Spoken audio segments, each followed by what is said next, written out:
Écoutez, le livre vient de sortir cette semaine aux éditions Libra. Il s'agit en fait d'une sorte de radiographie du sport sartois depuis 150 ans, puisqu'on démarre à la fin du 19e siècle, en 1870 exactement, par une course cycliste qui s'était déroulée à Clermont-Créant pour arriver jusqu'à l'année 2014, donc aujourd'hui avec le sport contemporain. Et donc au gré de ce livre, de cet ouvrage,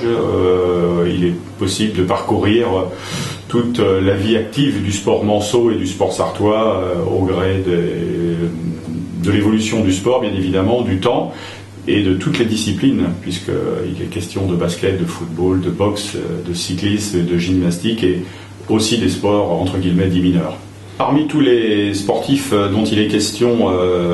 dans ce livre et qui ont porté haut les couleurs du département et de la ville durant plus de 150 ans, il y a quelques personnages insolites, comme cette histoire de boxeur qui s'appelait Primo Carnera, un Italien qui a débarqué jeune adolescent au Mans et qui est hébergé, c'est son oncle Secconi qui était maçon et pour lequel il a travaillé pendant quelques années avant de mettre les gants de boxe et de monter sur un ring et d'être promu aux États-Unis, de devenir un jour champion du monde de boxe. C'était en 1933 contre un Américain qui s'appelait Sharkey. Fort de ce titre, Carnera a redoublé d'énergie et est devenu à nouveau champion du monde en 1934, avant de connaître un destin assez incroyable, puisqu'il a eu l'occasion d'être l'ami de John Wayne et des plus grands aux États-Unis, avant de revenir en Italie et de repasser par le Mans, où il a également pratiqué le catch.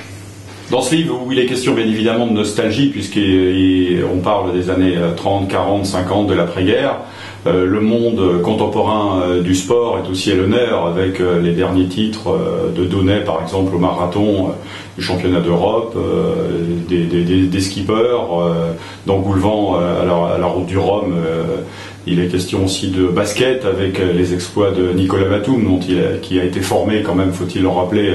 sous l'ère de Vincent Collet au SCM Le Mans. Il est question du MUC 72 qui a été bâti sur feu Le Mans, et puis bien évidemment de toutes les disciplines individuelles avec Léla Hurtado, tous ces jeunes qui pratiquent le handball de haut niveau en première division, le squash, etc.